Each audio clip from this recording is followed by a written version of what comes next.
जय हिंद दोस्तों, मैं आप सभी के बीच लेकर आ गया हूँ क्लास 12 का क्वेश्चन बैंक सॉल्यूशन लेकर आ गया हूँ। ठीक है, मैं आज आपको कराने वाला हूँ क्वेश्चन बैंक 2011 में जितने भी क्वेश्चन पूछे गए हैं उनका सॉल्यूशन लेकर आ गया हूँ। ठीक है, आप सब इसको शुरू से अंत तक जरूर देखिएगा। ठीक है, क्योंकि क्वेश्चन बैंक से ही 60% क्वेश्चन पूछे जाते हैं। ठीक है, तो चलिए स्टार्ट करते हैं। देखिए, सबसे पहला क्वेश्चन है कि इन अपूर्णांक वाले शीशे की पट्टी में पथ की लंबाई t तथा समय तुल्यांक निर्वात में पथ की लंबाई है। ठीक है, ये पूछा गया है। ये आपका क्वेश्चन है कि एन अपूर्णांक वाले शीशे के पट्टी में पथ की लंबाई t का समतुल्यांक निर्वात में पथ की लंबाई कितना होगा। तो बहुत सिंपल है, जब भी अगर इस तरह से क्वेश्चन आ जाए दोस्तों, ठीक है, एक तरह से कितना है एन अपूर्णांक वाला, मतलब इस एन अपूर्णांक वाले शीशे की पट्टी, मान लीजिए एक शीशा की पट्टी है।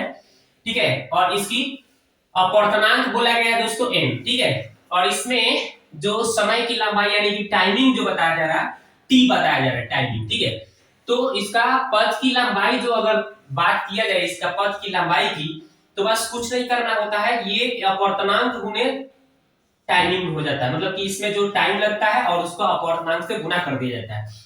तो इसका अपूर्णांक n है, तो अगर n होगा, अगर म्यू दिया होगा अपूर्णांक यहाँ पे, तो म्यू गुने t हो जाता है। लेकिन यहाँ पे n दिया है, तो क्या होगा इसके आंसर n गुने t, इसका राइट आंसर हो जाएगा। तो देखिए, जो कि ऑप्शन नंबर बी इसका राइट आंसर है। ठीक है, अगला सवाल देखिए, स्थिर विद्युतीय क्षेत्र डॉट होता है। तो स्थिर विद्युतीय क्षेत्र जो होता है दोस्तों, कहीं भी स्थिर विद्युतीय क्षेत्र की बात किया जाए तो वो क्या होती है, संरक्षी या फिर असंरक्षी या फिर दोनों होती है। आप मेरे को इसका आंसर बता सकते हैं कि संरक्षी होगी कि असंरक्षी होगी। ये आपको आसानी से पता चल गया होगा कि क्या होगा।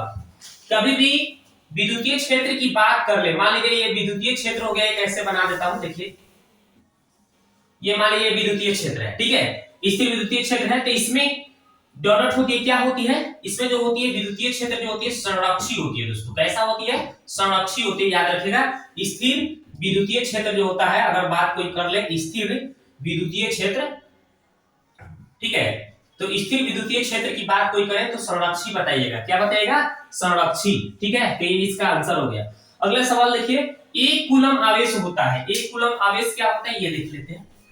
एक कूलम आवेश, तो याद रखिएगा कि एक कूलम आवेश जो होता है कितना होता है, तो एक कूलम आवेश की बात कोई करे तो 3 गुने 10 के पावर 9 ESU यानी इलेक्ट्रोस्टैटिक यूनिट होता है। ठीक है, एक कूलम बराबर, याद रखिएगा। ठीक है, तो ये कूलम बराबर पूछा है, तो ये इसका आंसर देख रहे हैं ना, आपका ऑप्शन नंबर ए इसका राइट आंसर हो गया। ठीक है, अगर यही कोई पूछ देता कि एक ईवी सवाल पूछा गया है कि एक ESU बराबर कितना होगा, एक इलेक्ट्रोस्टैटिक यूनिट बराबर कितना होगा, तो बस इसका क्या हो जाएगा, अगर हम यहाँ पे एक अगर गुना में लगा दें, यहाँ पे एक इलेक्ट्रोस्टैटिक पूछे तो ये इधर आके क्या हो जाएगा, भाग में हो जाएगा, यानी 3 इधर आके क्या हो जाएगा, 1/3 हो जाएगा। और नीचे ये जाएगा, ये नीचे जाएगा ना, जैसे मैं यहीं से निकाल के बता रहा हूँ। अगर ये पूरे के पूरे पार्ट में इधर लाऊं तो 1/3 गुने 10 के पावर 9 लाऊंगा। ठीक है, ठीक है ना, और कितना, एक इलेक्ट्रोस्टैटिक यूनिट बराबर कोई पूछता है तो इतना कूलम हो जाएगा। अगर मैं इसको 1/3 लिख दूं और इसको ऊपर ले जाऊंगा तो 10 के पावर -9 हो जाएगा। ठीक है, इतना कूलम एक इलेक्ट्रोस्टैटिक यूनिट बराबर होता है। ठीक है, तो अगर कोई पूछे एक ESU बराबर कितना होगा, तो 1/3 10 के पावर -9। ओके, ऐसे भी बता सकते हैं इतना कूलम। अगर कोई पूछता है एक कूलम बराबर कितना होता है, तो 3 10 के पावर 9 ESU यानी इलेक्ट्रोस्टैटिक यूनिट। ठीक है, तो ऑप्शन नंबर इसका ए आंसर है। और यहां से एक और सीख लीजिए इसका, अगर एक ESU बराबर पूछे तो इतना बताना है, और एक कूलम पूछे तो ये बताना है। ठीक है, ये इतना बताना है। क्लियर, यहां से आपको हमने एक और क्वेश्चन सिखा दिया। अगला सवाल देखिए, अगला सवाल देखिए। ठीक है, तो ये अब ये ऑप्शन नंबर सी और ऑप्शन नंबर डी क्या है, ये जो होता है दोस्तों, ये जो ऑप्शन नंबर सी में जो दिया गया है दोस्तों, ये किस चीज का मान होता है, इफ नॉट इफ साइलेंट का मान होता है। नॉट इफ साइलेंट का अगर मान पूछता है कोई तो बता सकते हैं 8.85 गुने 10 के पावर -12। ठीक है, ये होगा इफ नॉट इफ साइलेंट का मान। और ये क्या होता है, ये ऑप्शन नंबर बी जो है आपका, ये जो होता है 1/4 पाई नॉट इप्सिलॉन 0 होता है ना, जिसको हम लोग के बोलते हैं, ठीक है, ये इसी का ये मान होता है, याद रखिएगा के का, ठीक है।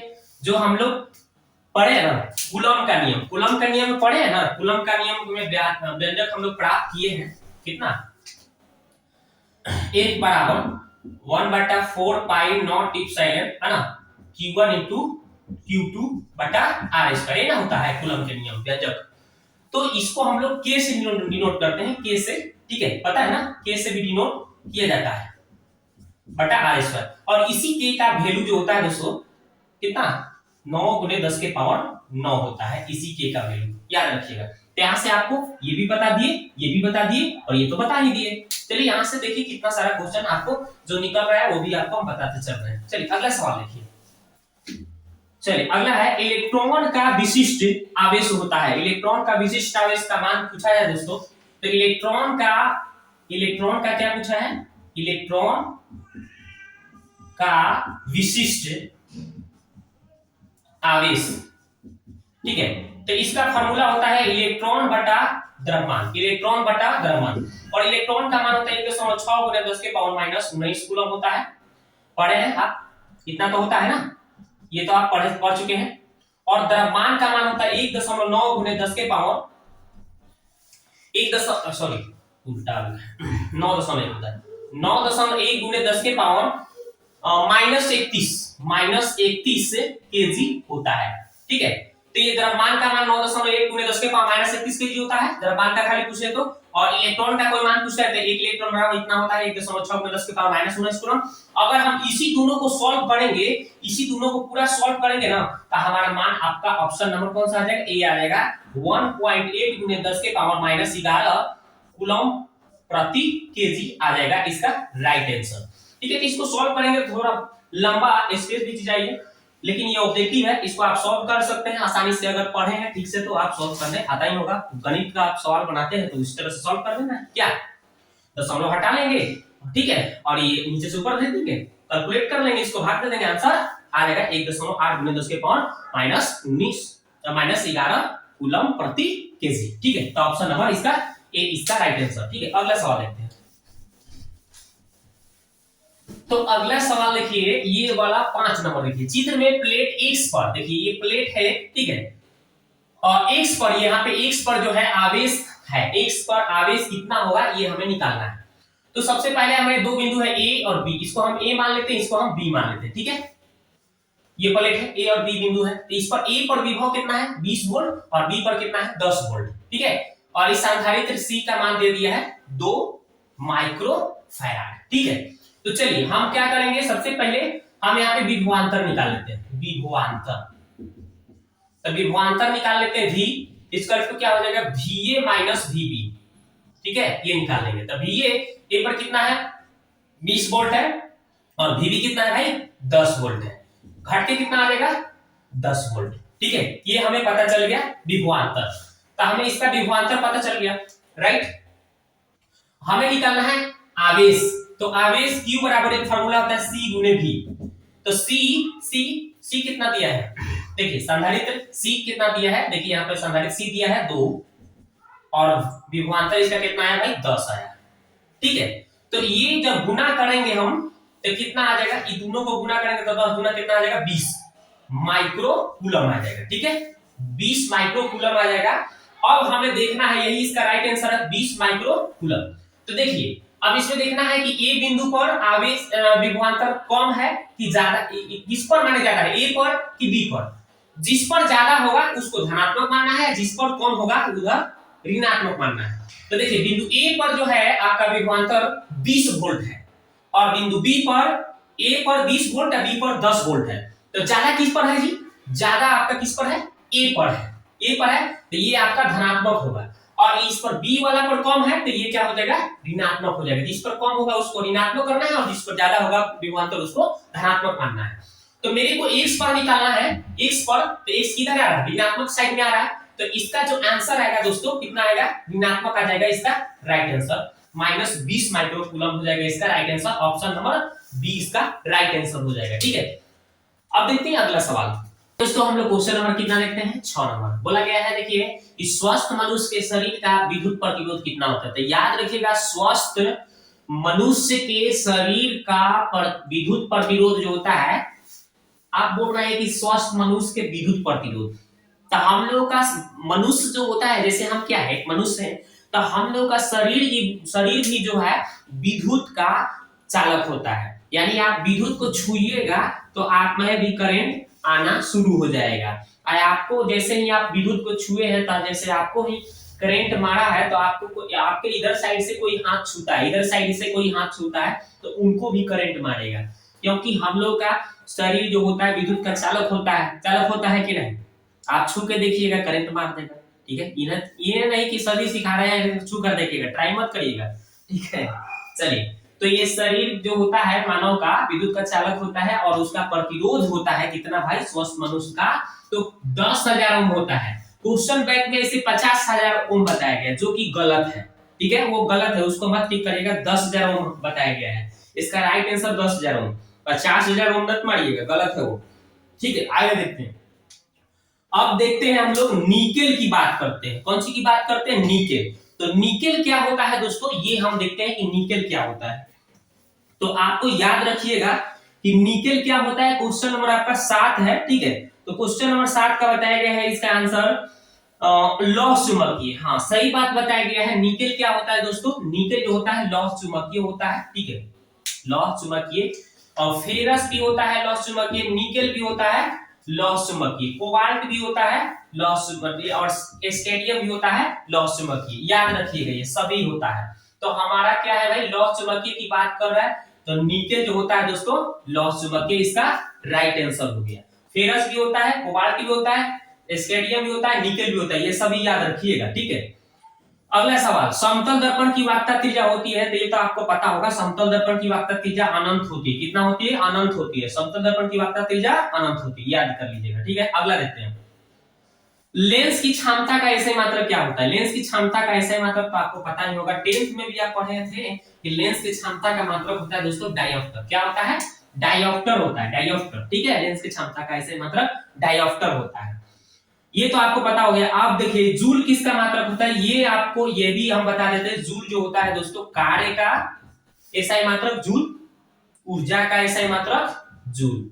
ठीक है, ये दोनों का एसआई मात्रक, कार्य का भी ऊर्जा का भी दोनों का एसआई मात्रक जूल होता है।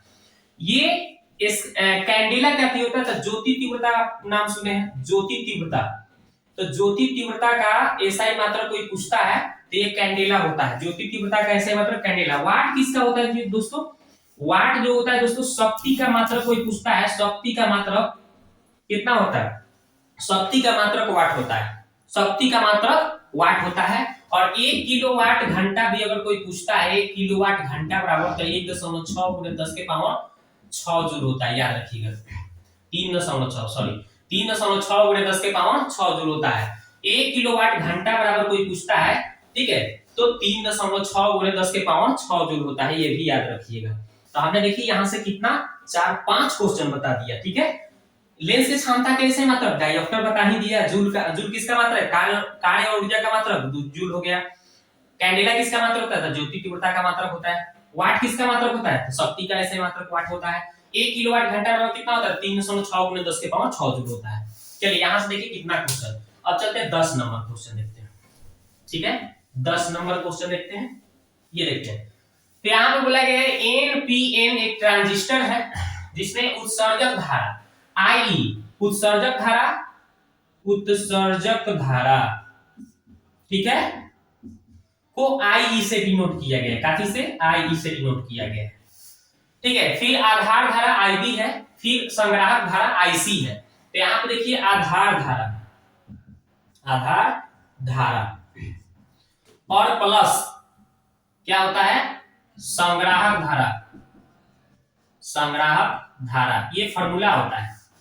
तो आई इसका होता है, और आधार धारा को हमने बताया है आईबी, और इसको संग्राहक उत्सर्जक धारा को आईबी, संग्राहक धारा को आईबी, और संग्राहक आधार धारा को आईबी और संग्राहक धारा को आईसी से डिनोट किया जाता है। ठीक है, अब देखिए तो यही इसका सूत्र होता है, संबंध सूत्र।